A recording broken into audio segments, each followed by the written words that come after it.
Madame la Présidente, Madame la Vice-Présidente, Madame la Déléguée spéciale, mes chers collègues. C'est un réel privilège de pouvoir m'exprimer pendant le débat sur ce rapport, car c'est un sujet qui me tient particulièrement à cœur.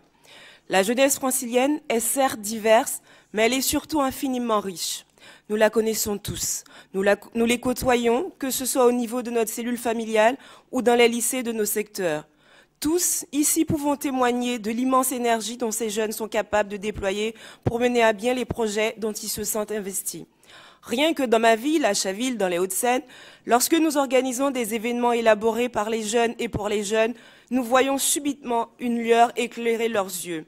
Cette fameuse lueur, c'est celle de la responsabilité, celle qui s'allume lorsqu'on ne prend plus ses adolescents pour des enfants, mais pour des jeunes en route vers l'âge adulte. Et cette lueur, ce rapport est en mesure de l'allumer dans une multitude de regards. La culture est, arrêtez-moi si je fais fausse route, la clé de voûte de toute bonne politique locale. Aussi, la région Île-de-France a-t-elle le devoir de rendre cette culture absolument inclusive, de faire en sorte qu'elle s'immisce dans toutes les catégories de la population et surtout dans tous les territoires.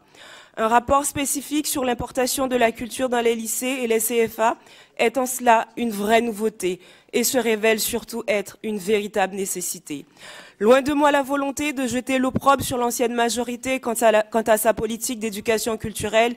Il y avait de la bonne volonté, il y avait également de bonnes choses, mais on y retrouvait hélas une forme de désorganisation. Ce qui convient de faire, et ce rapport l'explique parfaitement, est bien d'harmoniser nos actions, de les harmoniser pour les amplifier et éventuellement les actualiser, tenter de nouvelles choses, innover, aller au-delà de ce qui se fait habituellement. Cette culture, nous allons, avec vous, Madame la Présidente, Mesdames les vice-présidentes et déléguées spéciales, en faire quelque chose pour nos jeunes.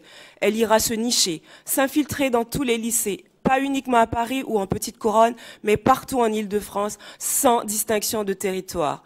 Elle ira s'imposer aux lycéens souvent comme une nouveauté, une heureuse curiosité. Certainement, pour une partie d'entre eux, ça n'aura aucun impact.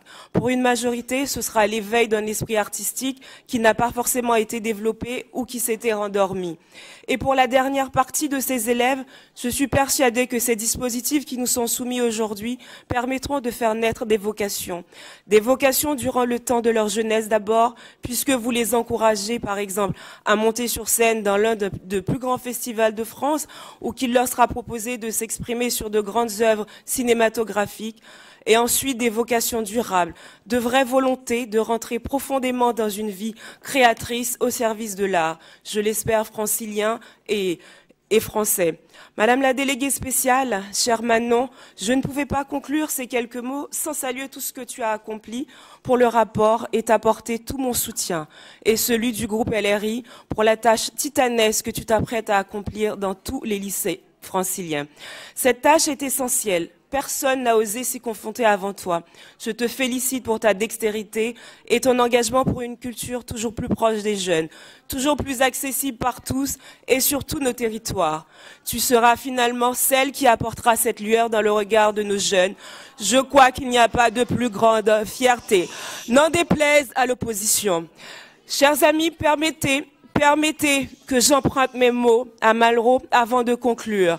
J'emprunterai mes mots à Malraux pour deux raisons. Parce que la culture monte, hisse l'homme.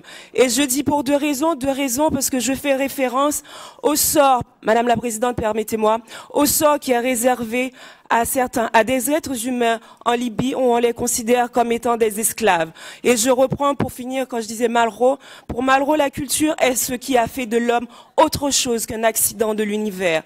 Et puisque toujours, selon ses dires, la culture ne s'hérite pas, elle se conquiert, et parce que je suis persuadée que toutes ces mesures sont offensives, inclusives et innovantes, le groupe LRI votera avec enthousiasme ce rapport. J'ose espérer par ailleurs que dans un élan constructif, je vous vois déjà sourire, nos collègues de cette Assemblée s'associeront à ce vote pour que vive la culture dans le lycée et que vivent les vocations culturelles au sein de notre région. Je vous remercie.